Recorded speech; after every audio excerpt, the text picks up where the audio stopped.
आज अखिल भारतीय भलाई महासमाज महासंघ के कार्य अधिवेशन में आप सम्मिलित हुए, क्या कहें? देखिए, जिनकी भी ये पहल है मैं उनको साधुवाद ज्ञापित करता हूँ, जिन्होंने भलाई समाज की एकता के लिए काम किया और साथ ही साथ जिन प्रतिभाओं का सम्मान किया, ये इनका हौसला बढ़ाने के लिए जो काम किया है, समाज का एक उत्कृष्ट कार्य होना चाहिए। परंतु मैं थोड़ा सा इसके बारे में भी निवेदन करूं कि जो एकता है, मानवता की जो एकता है, या वसुधैव कुटुंबकम की बात करते हैं बड़े बड़े शास्त्रों में, बड़े बड़े धर्म ग्रंथों में लिखा, और कहते हैं कि अच्छा ये हिंदू धर्म का, ये मुसलमान का, ये औरत है, ये इस जाति का, उस जाति का, तो बताओ वसुधैव कुटुंबकम कहाँ रहा? नहीं, वो है जो पूरी कायनात की खैरियत चाहता है। और इसलिए मैं उन संतों को नमन करता हूँ जिनकी वाणियों को आप जैसे लोगों ने मौखिक रूप से जिंदा रखा और जिनसे हमने सुना और थोड़ा सा समझ में आ गया। मैं उनको भी नमन करता हूँ कि उन्होंने कम से कम मौखिक रूप से उन संतों की वाणी को जिंदा रखा। नहीं तो कबीर को किसी ने गाया? नहीं, रविदास को नहीं गाते हैं।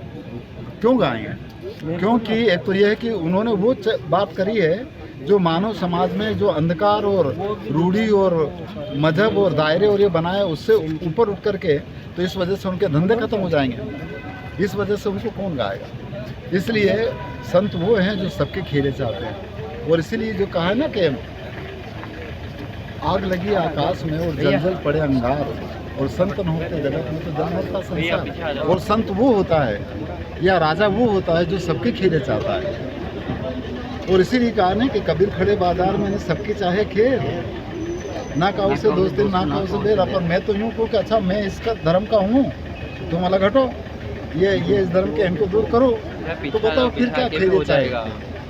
तो मानव समाज में आदमी किसी भी जगहों पर रह करके यदि वो पूरी मानवता और मानव मात्र के लिए सेवा करता है तो अच्छी बात है।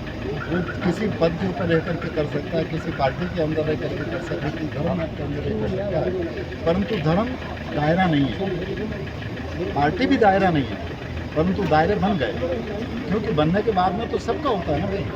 आज राजा जो है वो सबका है, कोई भी प्रधानमंत्री हो, मुख्यमंत्री हो, कोई मंत्री हो, वो सबका बनता है, पूरे क्षेत्र का होता है, ना कि किसी एक व्यक्ति का या किसी एक पार्टी का। उसके लिए सबका हित करना चाहिए। तो हम मानव की कितनी सेवा कर सकते हैं ये देखना चाहिए। तो बहुत अच्छी बात है। मैं आप सब लोगों को बहुत श्रद्धा और नमन करूँ कि आपके मन में समाज को एकता के लिए